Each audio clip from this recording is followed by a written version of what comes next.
السلام عليكم أصحابي سو دوادا وبرنامجكي وداني شو عشركي سدحات سيدا وحي بتسان لهايد فيسبوكاga قeybtii labaad sida shaashada kaaga muuqato waxaad tagtaa Facebook kadib waxaad tagtaa optionka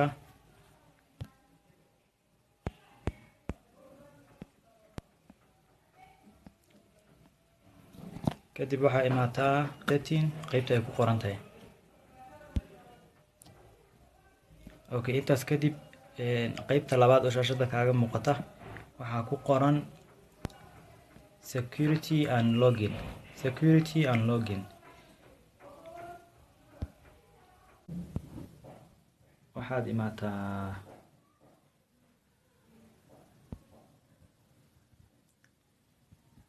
qeybta ay ku qoran tahay choose 3 to 5 friends to contact 3 qof ilaa 5 qof dooro si aad ula xiriirtid waa haddii ciwaankaaga lagaa jabsado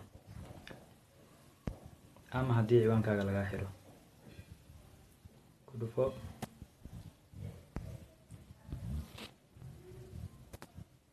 passwordkaaga markaa qortid waxaad ku dhuftaa continue